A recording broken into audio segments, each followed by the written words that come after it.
A mula sem cabeça é um personagem de uma lenda do folclore brasileiro que possui corpo de hino e uma tocha de fogo no lugar da cabeça. De acordo com uma região do nosso país, pode haver variações na nomenclatura utilizada, podendo ser chamada de mulher de padre, mula preta, entre outros. Entre as diversas descrições que existem, é comum atribuir à mula sem cabeça as seguintes características: sua cor é sempre marrom ou preta. Não possui cabeça, mas sim uma tocha de fogo no lugar. Traz, nos cascos, ferraduras de ouro ou de prata que fazem um enorme barulho. Relincha muito alto, podendo ser ouvida a muita distância. Costuma imitar gemido humano. Só aparece a altas horas da madrugada e dá preferência às noites de quinta e de sexta-feira, quando faz lua cheia. Como as histórias populares, não se sabe ao certo quando nem em que região brasileira surgiu essa lenda. O certo é que é uma história contada com o firme intuito de assustar as meninas e moças dos povoados brasileiros desde os primeiros séculos. Dessa forma, os pais buscavam manter, por meio do medo, o controle das filhas e a garantia da manutenção de princípios morais. A versão mais conhecida e tradicional da lenda conta que, há muitos anos, uma jovem e um padre de um arraial do interior do Brasil se apaixonaram e tiveram um relacionamento amoroso. Como castigo pelo pecado cometido, recaiu sobre a moça uma maldição que a condicionou para todo sempre a transformar-se, em determinadas noites, em uma terrível mula de cabeça de fogo que sai pelas ruas, cumprindo o seu fadário, a correr desabaladamente, ao fúnebre tilintar de cadeias que arrasta, amedrontando os supersticiosos. Acreditam então, os mais supersticiosos, que sempre que, em algum lugar, uma mulher e um padre tiverem um relacionamento amoroso, a maldição se repetirá.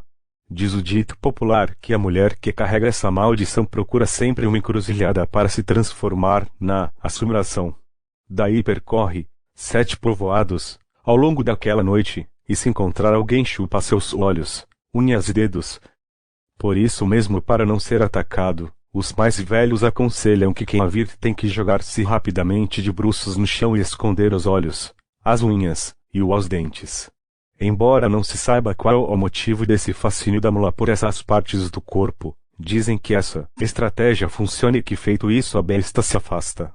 Variações da lenda. Há ainda outras versões menos conhecidas dessa lenda, uma que atribui a metamorfose da mula sem cabeça à perda, pelas moças, da virgindade antes do casamento.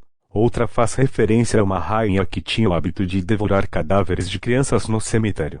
Certa noite, tendo sido seguida e flagrada pelo rei cometendo o ato delituoso, teria se transformado na aberração e saído em disparada pelas matas para nunca mais reaparecer. Há ainda versões que envolvem a maldição do padre e não da moça. Nesses casos, o padre é condenado a passar a eternidade transformando-se em um padre sem cabeça, que sai nas noites de lua cheia assustando as pessoas. Dizem que às vezes é visto correndo a pé e outras montado em um cavalo fantasma. Possibilidades de interpretações. É importante observar que todas as versões apontam para a manutenção de princípios defendidos tanto pela Igreja Católica quanto pela sociedade ao longo da história do Brasil. O celibato dos padres é, ainda hoje, um assunto polêmico, nem por isso a Igreja abre mão desse princípio. Poder-se-ia talvez atribuir essa versão da lenda ao momento histórico da chegada dos jesuítas no Brasil, pois sabe-se que era comum naquela época situações de concubinato entre padres portugueses e nativas brasileiras. Também no caso da rainha que devorava cadáveres é possível fazer uma relação com o período jesuítico. A história afirma que ao chegarem ao Brasil, um dos principais desafios desses religiosos era combater a antropofagia, ou seja, a prática dos índios de consumirem carne humana. Na cultura indígena esse não era um ato pecaminoso, pelo contrário, ao devorar seus semelhantes acreditavam receber destes características como sua força, saúde, valentia, etc.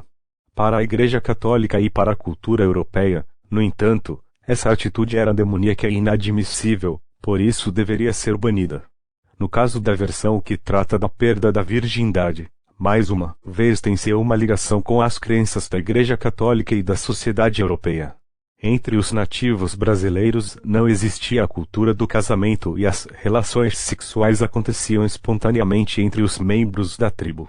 No caso da civilização europeia, porém, o casamento era uma instituição importantíssima e a virgindade era uma condição para que uma jovem pudesse se casar. Uma moça que tivesse relações sexuais antes do casamento era excluída da família e marginalizada da sociedade. Nas variações que envolvem a maldição do padre e não da mulher, esta é vista como a vítima, que teria sido envolvida e seduzida pelo religioso ou muitas vezes tomada à força, vítima de estupro ou abusos sexuais. Mais uma vez percebe-se a intenção clara da Igreja de coibir a prática do sexo pelos padres, nesse caso, com o agravante da não permissão da parceira que só se submete a tal ato devido à violência física ou moral que sofre. Bem, seja qual for a versão, disse que o feitiço da mula sem cabeça só será quebrado no dia em que alguém conseguir lhe arrancar o cabresto, rental para os freios de suas narinas, ou feri-la com uma alfineta virgem retirando-lhe pelo menos uma gota de sangue. Em de Santa Catarina acredita-se que para descobrir se uma mulher é concubina de um padre basta pôr no fogo um ovo enrolado em fita com o nome dela, e se o ovo cozer e a fita não queimar, ela é.